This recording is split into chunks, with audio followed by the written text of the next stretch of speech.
하나님 말씀 함께 나누겠습니다. 창세기 11장입니다. 창세기 11장 1절 말씀부터 9절 말씀까지의 말씀 제가 봉독하겠습니다.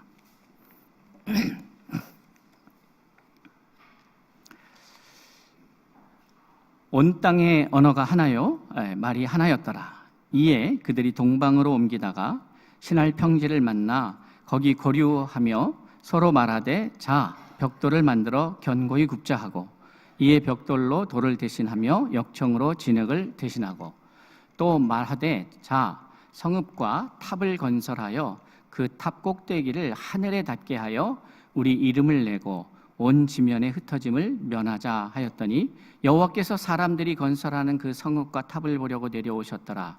여호와께서 이르시되 이 무리가 한 족속이요 언어도 하나이므로 이같이 시작하였으니 이후로는 그 하고자 하는 일을 막을 수 없으리로다. 자, 우리가 내려가서 거기서 그들의 언어를 혼잡하게 하여 그들이 서로 알아듣지 못하게 하자 하시고, 여호와께서 거기서 그들을 온 지면에 흩으셨으므로 그들이 그 도시를 건설하기를 그쳤더라. 그러므로 그 이름을 바벨이라 하니, 이는 여호와께서 거기서 온 땅의 언어를 혼잡하게 하셨음이니라. 여호와께서 거기서 그들을 온 지면에 흩으셨더라. 아멘.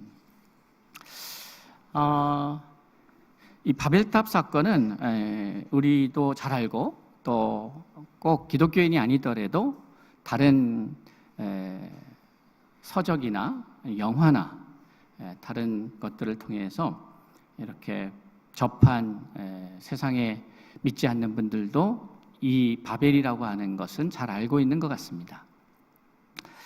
오늘 우리에게 바벨의 의미가 어떠한 의미일까를 생각해 보는 것은, 이것이 좋은 의미로 우리에게 보여지고 있지는 않지만, 누군가의 실수 혹은 누군가의 죄악이 오늘을 살아가는 우리에게 내일을 잘 지혜롭게 준비할 수 있는 그러한 팁을 주기 때문이다, 이렇게 말씀드리고 싶습니다. 그러니까 누군가는 실수도 하고 누군가는 성공적인 삶을 사는데, 성경에는 믿음으로 승리한 사람도 있고 그렇지 못한 사람들도 있는데, 중요한 것은 우리는 그들의 인생을 통해서 무엇인가 배울 수 있다는 것이죠. 그러니까 그 배워야 하는 것이 또한 우리의 책임이기도 합니다. 왜냐하면 성경이 그것을 위해서 기록했기 때문에 그렇습니다. 여러분들 늘 저에게 제가 늘 강조하죠. 하도 많이 들어서 귀에 못이 박혔겠지만, 이 성경을 기록한 목적을 성경은 뭐라고 하고 있죠? 어느 말씀에 기록되어 있습니까? 디모데후서 3장 16절 이하에 보면 모든 성경은 하나님의 감동으로 되었다. 교훈과 책망과 바르게 함과 의로 교육하기에 유익하니 이는 하나님의 사람으로 온전케 하며. 그러니까 성경의 기록 목적을 바울은 하나님의 사람으로 온전케 하려고, 그 하나님의 사람이 누굽니까? 여러분이고 제 자신입니다. 그러니까 이 성경은 기독교의 교리를 만들어가고, 교회가 교회론을 만들고 신론을 만들고 이런 모든 학문적 행위가 왜 존재하느냐, 왜 필요하느냐? 저를 온전한 하나님의 사람으로 만들어가려는 과정인 것뿐이죠. 그러니까 그것을 통해서 어떤 신학자가 위대한지를 증명하는 것도 아니고, 성경에 있는 어떠한 정말 하나님 앞에서 위대하게 쓰임받은 사람을 존경하고 박수치고 대단하다라고 하기 위해서 이 성경이 그 사람들의 이야기를 우리에게 기록하는 것이 아니라는 거예요. 그러니까 이 전제는 매우 중요합니다. 그래서 하나님의 말씀을 읽을 때에, 하나님의 말씀을 접할 때에 우리의 자세가 중요한 거죠. 왜 이 말씀을 보고 있느냐? 나는 왜 이 말씀을 읽어야 하느냐? 공부해야 하느냐? 그래서 제가 최근에는 잘 말씀 안 드리지만은 제가 그 당시에는 서울 충신교회였죠. 우리 코디엠 교회에 부임해서 자주 말씀드렸던 것이 하나가 뭐냐면 성경은 공부하는 게 아니다. 성경은 공부하는 게 아니라 살아내는 거다. 이런 말씀을 많이 드렸어요. 성경은 공부하는 게 아니에요. 성경은 살아내야 되는 거죠. 그러니까 이 우리의 믿음의 선배들이 자기의 인생을 희생해서 혹은 자기의 삶을 통해서 하나님이 어떻게 일하시는지 하나님의 원리, 하나님을 드러내는 사건들, 그것이 성경의 말씀이죠. 그런데 그렇게 하신 목적이 뭐냐? 바로 여러분과 저를 하나님의 사람으로 만들어가기 위해서죠.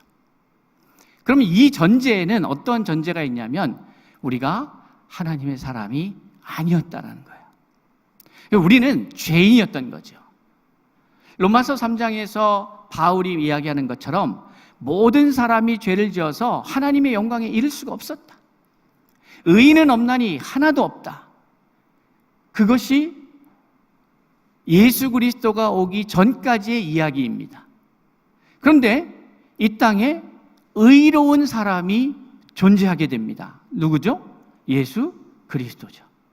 그런데 이 의인이 이 땅에 존재하게 된 그 과정을 살펴보면 말씀이 육신이 된 것입니다.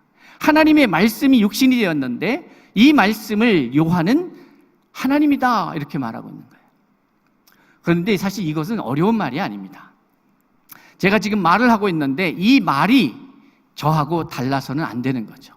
이 말은 저여야 합니다. 그리고 여러분은 여러분의 생각을 말로 표현할 때에 그 말과 여러분 자신이 달라서는 안 되는 거죠.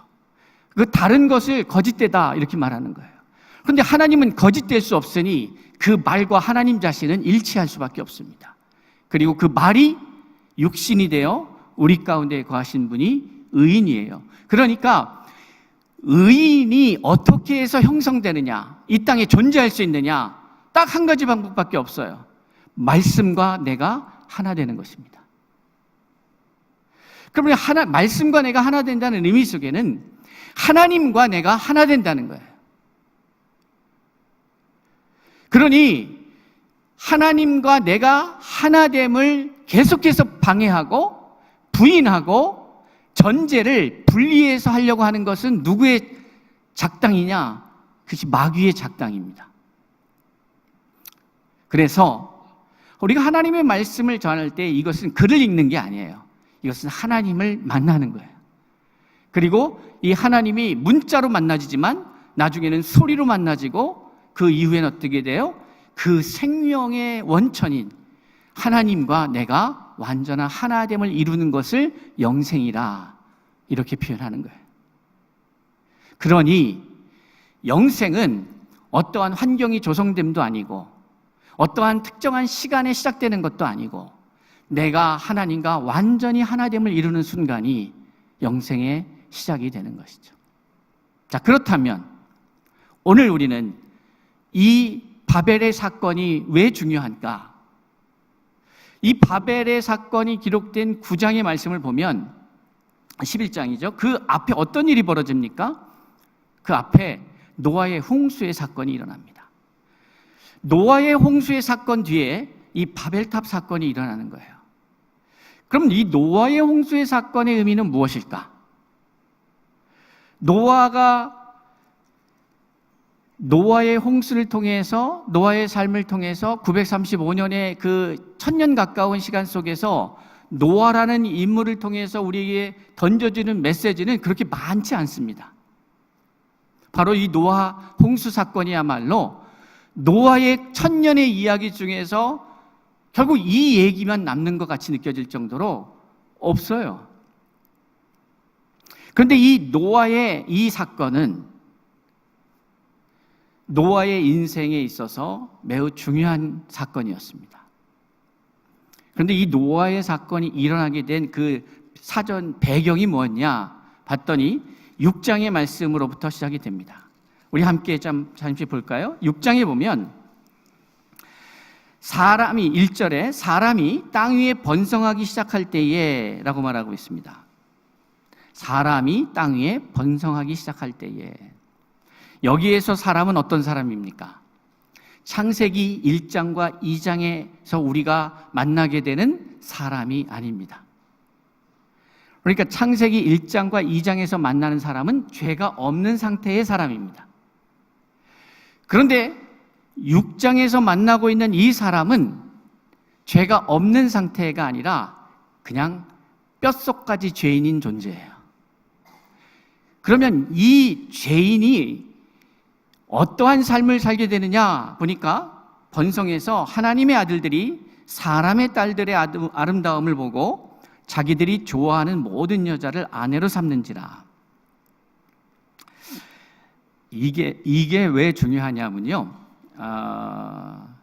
오늘의 이야기 속에서 매우 중요한 사건인데,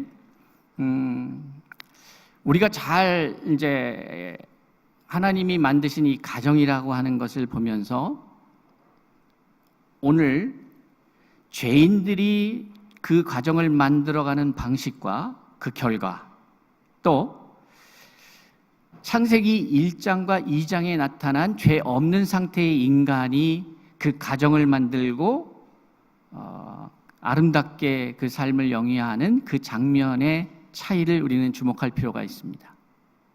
이것은 무슨 말씀인가 하면, 결론적으로 창세기 6장에서 하나님의 아들들이 사람의 딸들의 아름다움을 보고 자기의 좋아하는 모든 여자를 아내로 삼았다라고 하는 이 장면과, 우리가 아시는 바와 같이 창세기 2장에서 아담이 독처하는 것을 보시고 이게 별로 안 좋은데, 그러면서 아내를 맞이하게 하죠. 하와의 역사적인 만남이 있습니다. 그 만남을 보면 이런 거죠. 아담이 이르되 이는 내 뼈 중에 뼈요 살 중에 살이라. 이것을 남자에게서 취하셨은즉 여자라 부르리라 하니라. 이러므로 남자가 부모를 떠나 그의 아내와 합하여 둘이 한 몸을 이룰지로다. 이렇게 말하고 있습니다. 그러니까 남성과 여성이라고 하는 존재가 만나서 하나를 이룬 것이 그게 가정이에요. 그게 시작이에요. 그런데 그것을 하나님은 기뻐하셨고, 그것을 통해서 하나님은 생명이 생육하고 번성하고 충만하게 흩어지는 것을 기대하셨습니다. 그것이 하나님이 디자인하신 계획이었어요. 그런데 6장에 나오는 이 상황을 보면 하나님이 기뻐하시지 않는 가정이 만들어지는 것을 보게 됩니다. 그것은 무슨 의미가 있냐면, 한 남성과 한 여성이 만나 한 몸을 이뤘다 그러잖아요. 그러니까 하나님이 기뻐하시는 한 몸이 있고 하나님이 기뻐하시지 않는 한 몸이 있는데, 결국 하나님이 기뻐하시는 한 몸은 참 한 몸을 이룬 것이고, 하나님이 기뻐하시지 않는 한 몸은 어떻습니까? 외형적으로는, 형식적으로는 한 몸을 이룬 것 같은데 온전한 한 몸이 이루어질 수가 없는 것이죠. 하나가 되지 못하는 거예요. 그러니까 이건 그냥 둘로 남아있는 거예요. 그래서 하나님이 기뻐하지 않은 거예요. 그런데 이게 왜 의미가 있냐면, 이 세상은 하나님이 창조하셨습니다. 그리고 하나님이 창조하시고 자신의 생기를 유일하게 인간에게 부어주셨어요. 그리고 그 인간이 이 우주 만물 자연을 다스리고 그들에게 생명을 불어넣고 생기 있는 공동체를 만드는 그 주체가 누구냐? 어디로부터 하늘의 생기가 세상에 부여되느냐? 사람이었습니다. 어떤 사람이요? 죄 없는 사람. 이 컨셉을 여러분 기억하셔야 합니다. 생명은 사람으로부터 흘러가게 되어 있습니다. 근데 어떤 사람이요? 죄 없는 사람이요. 그러니까 인류 가운데에 아담과 하와가 에덴 동산에서 쫓겨난 이후에 죄 없는 사람이 있습니까? 없습니까? 한 사람도 없어요. 한 사람도 없다는 얘기는 그 이후에 이 지구 안에 생명이 계속해서 공급되고 있었다는 얘기입니까? 아닙니까? 아니죠. 왜냐하면 생명은 의인으로부터만 공급되어지게 되어 있으니까. 그것이 하나님의 원리고 하나님이 만든 세상의 시스템이에요. 그렇게 작동하게 되어 있는 거예요. 변하지 않고 끊임없이 지금까지. 그런데 문제는 이 수천 년 동안 또 뭐 과학자들이 말하는 우리가 양보해서 수만 년이라고 해도 뭐 그것을 어떻게 평가하느냐는 좀 더 다른 이야기겠지만 어쨌든 수만 년 동안 혹은 수억 년 동안 이것이 존재했다고 쳐도 그곳에 아담과 하와의 에덴 동산에서 쫓겨나고 범죄한 이후에는 생기가 공급되어지지 않았어요. 그럼 어떤 결과가 만들어지느냐? 결국 죽어가게 되는 거죠. 소나무에서 솔잎이 떨어지는 순간 그 솔잎은 죽었습니다. 그런데 떨어지자마자 색깔이 갑자기 푸르렀던 솔잎이 누렇게 변하지는 않습니다. 그러니까 현상학적으로, 물리적으로 그것이 죽었음을 확증할 수 있는 시간은 다를 수가 있습니다. 그런데 그것이 사망 선고를 받는 시점은 어디냐? 나무로부터 떨어지는 순간입니다.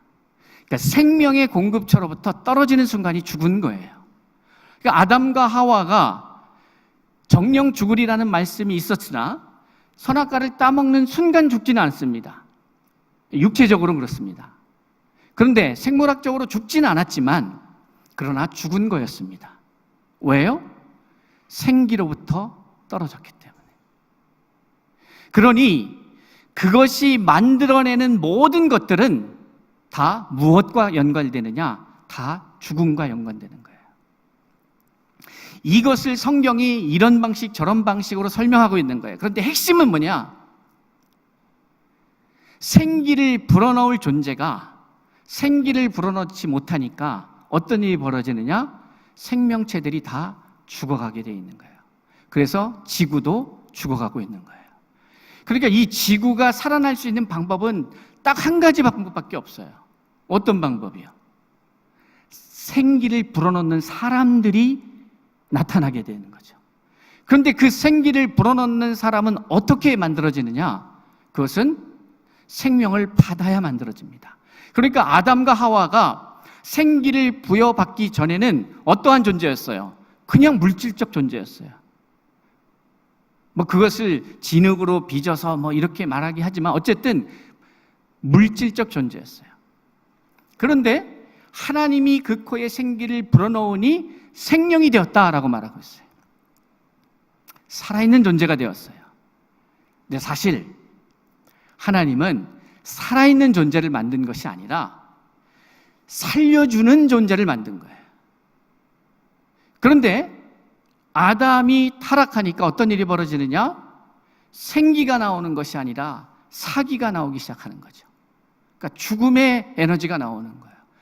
그것을 다른 말로 표현하면 사람이 마음 가운데에 욕심이 생겨서 이 욕심이 잉태되어서 결국 죄를 낳게 되고 이 죄가 결국은 사망을 낳는다. 이렇게 표현하고 있는 거예요.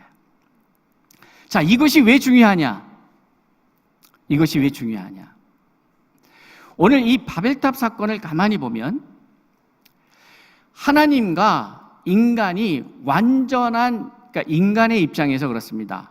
그 앞에까지는 이렇게 공식적으로 인간이 하나님과의 분리를 선언한 게 잘 안 보여요. 그런데 이 바벨탑 사건은 하나님과 인간이 공식적으로 분리됐음을 선언하는 장면입니다. 자, 보세요. 아담과 하와가 쫓겨났어요. 그것은 누구에 의한 조치였습니까? 하나님에 의한 조치였어요.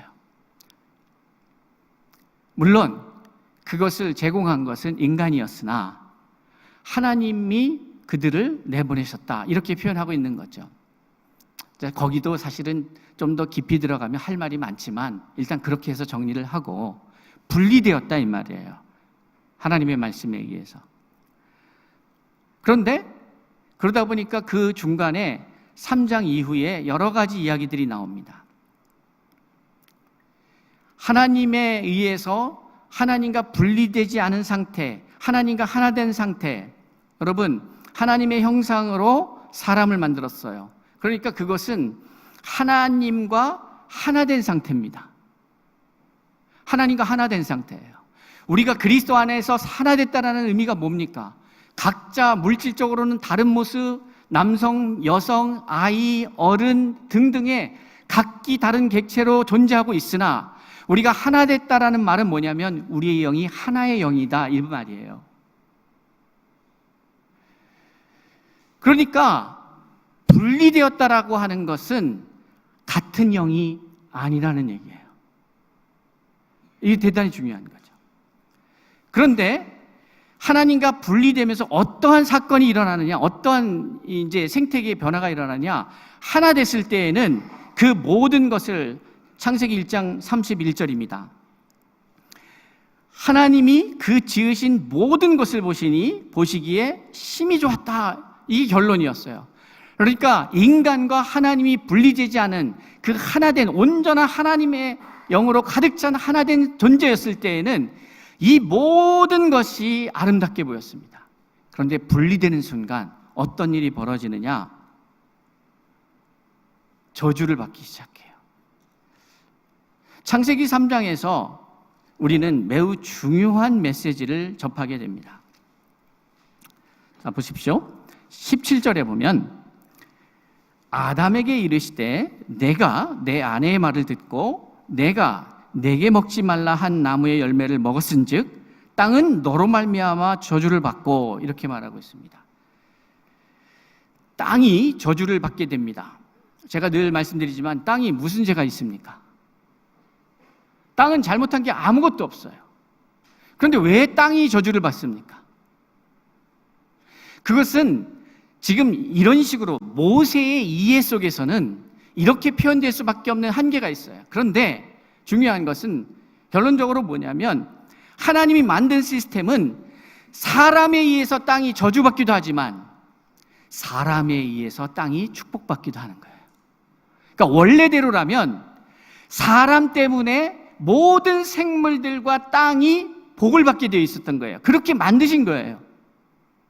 그런데 인간이 하나님과 분리됐다는 얘기는 생각이 달랐다는 얘기예요. 하나님과 영이 분리됐다는 얘기는 그 마음의 생각이 하나님의 생각과 달라졌다는 얘기예요. 그러니까 어떤 일이 벌어지느냐? 그 생각이 하나님과 분리되는 순간 생기를 만들어내던 사람에게서 사기, 죽음이 만들어지기 시작합니다.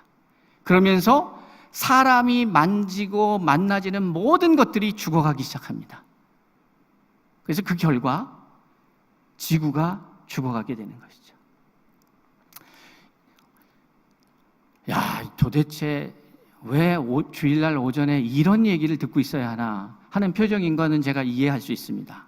근데 이게 왜 중요하냐면 우리가 예수를 믿고 구원받아 하나님의 자녀가 된다는 본질적 의미가 무엇인지를 모르면 우리는 헛다리 짚는 신앙생활을 합니다. 마치 우리가 이 땅에서 마음의 평안을 누리기 위해서 예수를 믿는 줄 알아요. 마치 죽으면 좀 더 나은 환경으로 우리가 가는 것을 그것을 소망하면서 예수를 믿는다고 생각해요. 그리고 마치 천국이라고 하는 것이 하나님이 그럴싸한 공간을 만들어서 하나님이 정한 시간에 거기에 있게 되면 그게 우리가 천국을 갔다라고 생각하게 만든다면 그것은 완전한 사기입니다. 매우 위험한 거죠. 하나님은 이 땅에 예수를 통해서 던진 메시지는 하나님과 하나된 생기를 불어넣는 인간의 모습이 어떠한지를 예수를 통해서 우리에게 보여주신 거예요. 죄 없는 인간의 모습이 어떠한지를 예수를 통해서 보여주신 거예요. 그러면서 바울은 말합니다. 너희가 그리스도의 장성한 믿음의 분량에까지 자라가야 한다고. 그리고 바울은 얘기합니다. 그것을 위해서 성경의 이야기가 기록됐다고. 성경의 이야기를 통해서 무슨 이론, 무슨 주의, 이거 다 쓸데없는 이야기예요.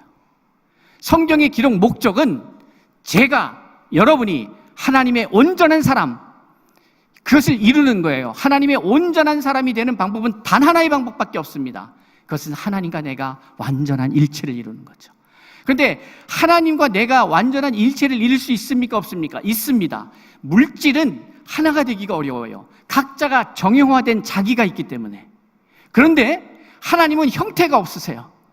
형체가 없단 말이에요. 그림자가도 없어요. 그러니 하나님은 모든 이와 하나 될 수 있어요. 그런데 이것이 자꾸 우리가 하나님을 인격화해서 인간처럼 묘사를 하다 보니까 그게 잘 이미지가 안 나타나는 거죠. 어쨌든 아무리 얘기해도 아담과 하와가 쫓겨난 다음에 이들이 살 수 있는 방법은 다시 그 생각을 새롭게 해서 다른 마음이 들어왔던 그 생각에 하나님으로만 가득 채워지면 된다는 것을 아무리 얘기해도 알아듣지를 못하는 거예요. 그러니 하나님께서 하나님의 사람, 의인을 보내셔서 이러한 모습이 원래의 죄 없는 자의 모습이야 라고 보여주신 것이 예수 그리스도죠. 자, 이것이 우리의 신앙생활의 전제입니다. 그러니까 여러분은 그 목적을 놓고 말씀을 읽고 기도를 하고, 그러니까 하나님 앞에 말씀을 읽을 때도 성경 공부를 할 때도 훈련을 받을 때도 목적은 뭡니까? 하나님, 제가 온전히 주님과 하나 되게 하옵소서. 그 마지막 몸부림이 예수에게도 어떤 게 있었어요? 나의 원대로 마옵시고 아버지의 뜻대로. 이 얘기가 뭐예요? 아버지의 뜻과 내 뜻이 다르지 않고 나의 원이, 나의 소원이 아버지의 뜻을 벗어나지 않는 상태, 그것이 온전한 하나님의 자녀의 모습이어야 합니다. 우리는 그것을 놓고 몸부림쳐야 합니다. 그렇게 되는 순간 어떻게 되느냐? 여러분이 보고 있는 여러분이 아닌 온전한 하나님의 사람의 모습이 되는데, 그것은 세상이 감당할 수가 없습니다. 여러분, 하나님의 사람을 세상이 감당할 수가 없습니다. 세상의 방식이 아니라 하나님 나라의 방식으로 살아가는 사람을 세상은 감당할 수가 없어요. 그런데 이 바벨탑 사건은 집단적으로 인간이 하나님과의 분리를 선언합니다. 지금 몇 시입니까?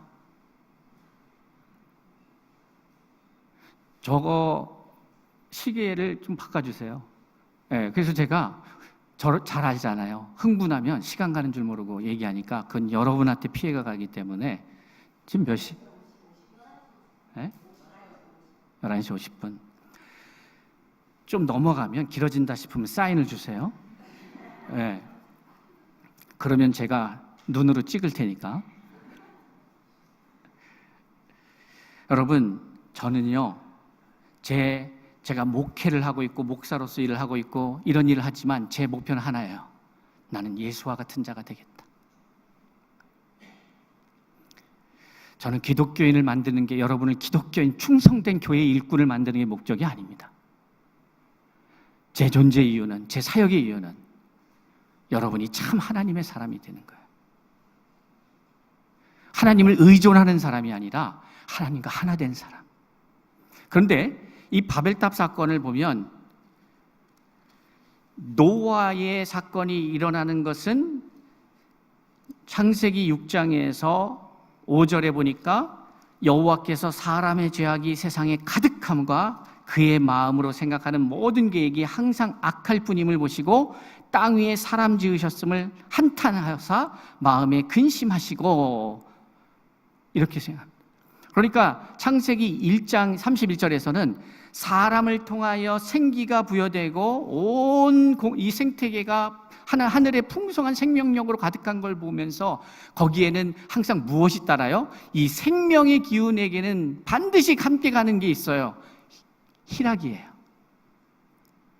그러니까 바울이 얘기하는 거예요. 하나님의 나라는 먹는 것과 마시는 것에 있지 아니하고 오직 성령 안에서 의와 평강과 희락이라.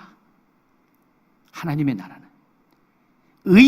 하나님의 말씀이 세워진다면, 이 말씀과 하나 된다면 평강, 나를 발견하고 우리 각자가 스스로 자기의 멋대로 아름답게 꽃피워지는 거죠. 그러면 희락이 있는 거예요. 그게 하나님의 나라예요. 그런데 이 사람들의 의가 무너졌어요. 생각이 하나님과 달랐어요. 그래서 악했어요. 그래서 문제가 발생하기 시작합니다.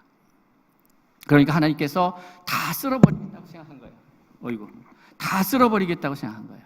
그래서 다 쓸어버렸어요. 그게 홍수의 사건입니다. 7장 8절이 지나가요. 그리고 나서 그나마 다 버릴 수 없으니까 남겨둔 게 있어요. 노아의 가족들을. 그런데 이 노아의 가족들에게 주신 메시지가 9장 1절에 나옵니다. 하나님이 노아와 그 아들들에게 복을 주시며 그들에게 이르시되 생육하고 번성하여 땅에 충만하라. 여기까지는요, 창세기 1장 26절과 8절에 나오는 말씀과 동일한 말씀이에요. 창세기 1장 28절도 그래요. 사람을 만드시고 하나님이 그들에게 복을 주시며 이르시되 생육하고 번성하고 땅에 충만하라, 이렇게 말씀하시거든요. 그런데 문제는 그 뒤에 정복하라, 다스리라, 이 말씀이 빠집니다. 왜냐하면 죄인이기 때문에 그래요. 죄인들로 이 지구가 가득 차는 걸 하나님은 원하지 않았어요. 여기로부터 빌드업이 시작됩니다. 하나님이 연약하지만, 노아도 의인이었지만 죄인이었어요. 당대 의인이었지 하나님이 기대하시는 의인은 아니었기 때문에. 그래서 하나님이 말씀하시는 의인으로 이 한 사람을 택해서 빌드업해 가는 과정입니다. 그런데 이 사람들이 막 풍성해지면서 11장으로 넘어와서 노아의 이제 가족들의 족보가 쭉 나오고 사람들이 많이 이제 풍성해진 거죠. 근데 11장에 가서 그 사람들이 흩어지다가, 야, 우리가 탑을 쌓자, 성을 건설하자. 이게 도시의 출현입니다. 그러니까 11장 4절에 또 말하되 성읍과 탑을 건설하여 라고 말합니다. 그러니까 도시를 만들고 탑을 쌓는 이유, 탑을 쌓자는, 높은 탑을 쌓자는 거예요. 근데 여기에는 목적이 명확히 있었어요. 그것은 뭐냐면 그 탑 꼭대기를 하늘에 닿게 하여 우리 이름을 내고 온 지면에 흩어짐을 면하자. 그러니까 두 가지 이유입니다. 이 일을, 사실 도시를 형성한 건 뭐냐면 탑을 쌓기 위해서는 노동력이 필요하잖아요. 그러니까 이 탑을 쌓고자, 그러니까 목적은 탑을 쌓는 거였어요. 탑을 쌓고자 도시를 형성한 거예요.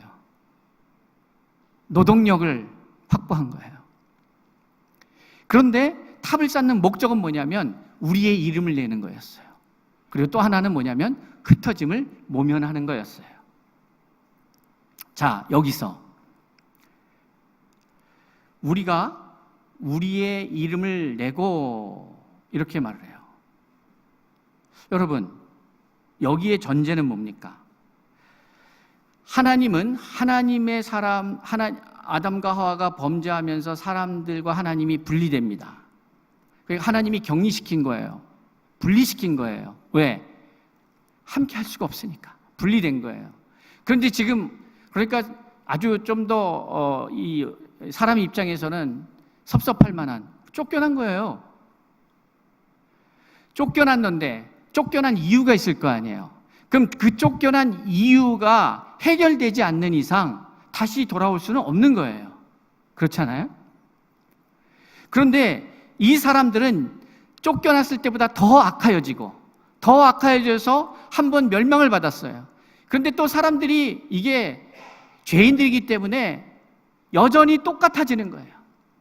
그러니까 뭘 보여주냐면 너희들이 말하는 당대의 의인이라 할지라도 하나님이 말하는 의로운 세상을 만들 수는 없다는 거예요. 이게 보여주는 거예요. 그래서 예수가 필요한 거예요. 그러니까 노아도 안 되고요, 아브라함도 안 되고 그 누구도 할 수가 없어요. 그런데 우리가 우리의 이름을 내고라고 하는 이 말 속에는 결국 하나님이 우리를 분리시켰는데 지들 마음대로 우리가 하나님 앞에 가겠다는 거예요. 갈 수가 없는데, 가면 안 되는데. 그래서 탑을 쌓기 시작하는 거예요. 이것은 뭐냐? 하나님과 자신이 이렇게 탑을 쌓고 올라가서 회개하고 하나님 우리 하나 되겠습니다가 아니라 내가 이제 완전히 죄를 뉘우치고 이제 하나님 말 듣고요, 하나님과 하나 될게요. 그래서 하나님을 향해 가는 것이 아니라 하나님과 자신들이 경쟁하겠다는 거예요. 이 구도 속에는 하나님과 인간이 분리되었다는 거예요. 하나 되는 게 아니라 분리되었다는 거예요. 그래서 그러면 그 결과 어떻게 되느냐? 하나님은 창세기 1장 28절에서도 노아가 새로 인류를 형성해 나가는 그 출발점에서도 9장에서도 생육하고 번성하여서 충만하라고, 흩어지라고 얘기를 합니다. 그런데 바벨탑은 흩어지지 않기 위해서 시작합니다. 그러니까 하나님의 뜻과 완전히 반대되는 거죠. 이런 일이 벌어진 거예요. 그러니까 바벨의 의미는, 여러분 안에 있는 바벨이 있다면, 제거하지 않으면, 이 문제를 해결하지 않으면 하나님과 함께 하기가 어려워지는 거죠. 그러니까 우리의 사역 속에, 코디엠의 사역 속에, 코디엠 교회의 사역 속에 하나님과 하나 되는 사역, 그래서 세상으로 흩어지는 사역이 아니라 코디엠 교회의 이름을 내고, 이충동 목사의 이름을 내고, 성도들의 이름을 내고, 장로의 이름을 내고 이렇게 되면 어떤 일이 벌어지느냐? 그것은 하나님의 뜻에 정면으로 부딪히는 사건이 되는 거예요. 그런데 오늘날 교계가 그 일을 하고 있는 거예요. 그러니 그 결과가 뭐냐? 지금의 결과를 맞이하는 거예요. 그런데 놀라운 것은 우리는 이미 이름이 있습니다. 하나님의 자녀로서의 고유에 부여받은 우리의 모습이 있다 이 말이에요. 그런데 그것은 우리의 죄의 문제를 해결하지 않는 한 발견되어질 수 없는 겁니다. 우리의 생각이 바뀌어야, 죄의 문제가 해결돼야 참 나를 찾을 수 있는 거예요. 여러분의 고민이 뭐겠어요? 여러분 자신을 찾지 못하는 거죠. 나는 누구인가? 이거는 인류의 고민이에요. 나는 누구인가? 나는 누구인가를 알기 위해서는, 여러분, 원래 우리는 하나님과 분리된 존재가 아니라 하나님과 하나 된 존재였다 이 말이에요. 그러니 창세기 1장 31절의 그 상황은 모든 존재가 다 각기 다른 존재로 존재하지만, 그러나 이 죄인들의 상태로 만들어가는 그것과는 다른, 자기의 이름을 내고 이런 건 다른 거죠. 뭐가 다르냐? 성도 여러분, 우리는요, 자기를 강화시키려는, 그러니까 내가 강화되고 내가 좀 견고해지고 내 생각이 막 이걸 부셔야 되는데 안 부셔요. 죄인들의 속성은. 그럼 어떻게 되느냐? 나를 강화시킨다는 의미 속에는 어떤 의미가 있느냐? 타인과 나를 분리한다는 의미가 있습니다. 분리하는 거예요. 경계를 만드는 거예요. 우리는 달라, 이렇게 말하죠. 그런데 이게 왜 문제가 되느냐? 하나님의 방식이 아니기 때문에 그렇습니다. 하나님은요, 모든 것이 하나예요. 그런데 그 하나가 모든 것이 획일화시키겠다, 단일화시키겠다는 게 아니라 그 안에 생기로 가득 찬 존재로서 하나님의 영으로, 살려주는 영으로 가득 채워진 이 하나됨인데, 각자는 다 달라요. 각자는 다 달라요. 그런데 세상은 오히려 반대예요. 너를 존중해, 내가 최고야, 각자가 꼽혀야 돼, 말은 그렇게 하지만 이 사회는 다 똑같이 만들려고 해요. 다 그렇게 만들려고 해요. 개인을 부정해요. 그래서 교육을 해요. 많은 사람들을 모아놓고 이 사회가 원하는 사람으로 찍어내고 똑같이 만들어요. 그리고 우리는 거기에서 멀어지면 도태된다고 생각하니까 어떻게 하면 그 경쟁에서 살아남을까 몸부림치는 세상 사람과 다르지 않은 삶을 살아가고 있는 거예요. 그러니 그 만들어내는 결과는 똑같죠. 사랑하는 성도 여러분, 우리는 명백하게 밝히고 있는 사람을 향한, 의로운 하나님의 사람을 향한 하늘의 뜻을 이해할 필요가 있습니다. 하나님과 하나 되어 온 땅에 흩어져 살려주는 존재가 되어라.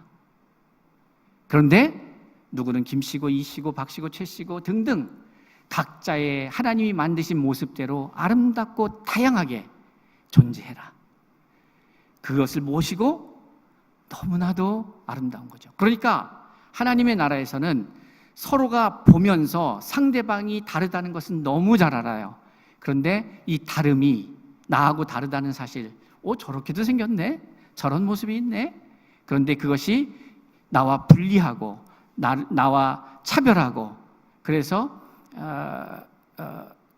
결국은 하나 되지 못하게 하는 그러한 방식으로가 아니라 나와 다른데 그를 인정하고 그를 수용하고, 그래서 결국에는 하나님의 나라가 하나로 완성되어져 가는 데에 내가 누군가 하나됨에 제약이 되지 않도록 자기를 내어주는 거죠. 그런데 각자는 다 고유의 아름다운 멋이 있습니다. 그것이 창세기 1장 31절에서 이 모든 조화로움을 보시고 심히 좋았다고 말씀하신 하나님 세계의 완성인 것이죠. 결론적으로 이렇습니다. 우리가 하나님과 하나됨을, 우리의 생각 속에 다른 생각이 들어오지 않음을, 하나님의 말씀으로 채워짐을. 왜요? 육신의 생각은 육의 일을 만들어내요. 육의 일을 생각하는 자는 육신에 속한 자고 영의 일을 생각하는 자는 영에 속한 자인데, 육신의 생각은 사망이고 영의 생각은 생명과 평안이라고 말씀하셨어요. 사는 방법은 단 하나밖에 없습니다. 영의 일을 생각하는 거예요. 근데 영의 일이 뭡니까? 하나님의 일이요, 예수의 일이요, 살리는 일입니다. 육의 일이 뭡니까? 죽이는 일입니다. 결국은 그래요. 하나님의 일이 아닙니다. 살리는 것은 영이니 육은 무익하니라. 내가 너희에게 이른 내 말이 곧 영이요 생명이라 예수께서 말씀하셨어요. 그러니 우리의 생각이 하나님의 말씀으로 가득 채워지는 것 외에는 다른 방법이 없습니다. 다른 방법은 없습니다. 그것을 이렇게 표현하는 거죠. 예수 외에 구원받을 이름을 우리에게 주신 일이 없다고 그렇게 표현하는 거예요. 그것은 그의 깨달음이죠. 여러분, 다른 것을 놓고 근심하고 염려하지 마십시오. 여러분 생각을 좀 복잡한 거 걷어내고 단순화시킬 필요가 있어요. 우리는 하나님 앞에 기도하는 것도 다른 거 기도할 거 없어요. 다른 건 다 하나님이 알아서 해줘요. 뭘 기도해야 되냐? 하나님, 내가 어떻게 해야 하나님과 하나 될 수 있습니까? 하나님, 내가 어떻게 내 이 자아가 죽고, 우리의 이름을 낸다는 것은 자기를 강화시키는 건데 성경은 그 자기를 부인하라고 말하고 있는 거예요. 날마다 죽으라고 얘기하는 거예요. 그래야 새로운 내가 태어나는 거예요. 그래서 우리가 해야 될 일은 우리의 이름을 강화시키고 나를 강화시키고 자존심을 강화시키는 게 아니라 철저히 내가 죽고 나를 부인함으로 하나님과 하나 되는 역사를 이루어 우리가 살아있는 존재에서 살려주는 존재, 저는 소망합니다. 우리 코디엠교회 성도들 때문에 여러분을 만나는 사람들이 살아나는 역사가 있길 바라요. 여러분 때문에 좌절과 절망과 우울함 속에 있는 사람들이 여러분 만나서 회복되고 살아나는 역사가 있어야 합니다. 그것이 전도예요. 그러기 위해서는 여러분이 살아있는 존재가 돼야 돼요. 내가 사는 게 먼저예요.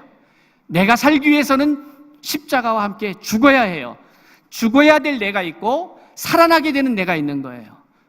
죄인된 나는 죽고 의로운 하나님의 자녀로 살아나서 의의 말씀으로 하나 된 내가 존재함으로 온 땅에 그 생명력으로 흩어져 살려주는 역사가 우리 코디엠교회 성도들의 그 발걸음부터 시작되기를 주의 이름으로 축복합니다. 바벨탑은 죄인들은 자기를 부인하라는 말씀을 멀리하고 자기를 강화시키고 자기를 주장하고 자기를 내세우는 일, 그 결과는 죽음입니다. 그런데 그것을 벗어나서 나를 부인하고 예수를 짊어지고 예수의 생각으로 나의 생각 삼고 그렇게 하나됨을 이루어갈 때 우리는 그 생명력이 머물게 하지 않고 온 땅에 흩어지게 합니다.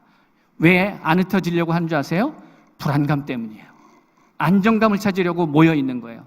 익숙해지려고 하는 거예요. 그러나 하나님은 하나님의 사람들을 그렇게 만들지 않았습니다. 온 땅에 흩어져서 거기서 생명을 낳는 자로 우리를 부르셨기에 우리 코디엠 교회가 필요로 하는 이 시대는 저는 코디엠 교회를 부른다고 생각합니다. 코디엠의 정신에 하나님의 주신 마음을 갖고 생명이 되어 흩어져 또 다른 생명을 낳는 생명력 있는 살려주는 영으로 가득 찬 우리 코디엠 교회 성도들이 될 수 있기를 다시 한번 주의 이름으로 축원합니다. 기도하겠습니다. 아버지, 바벨탑이 하나님이 무너뜨리는 탑인 것을 깨닫게 하여 주옵소서. 나는 죽고 내 안에 그리스도께서 살고, 나는 죽고 하나님의 말씀이 살고, 나는 죽고 성령의 인도하심을 받는 하나님의 사람들, 우리 코디엠 교회 성도들 되게 하여 주옵소서. 감사하며 예수님의 이름으로 기도합니다. 아멘.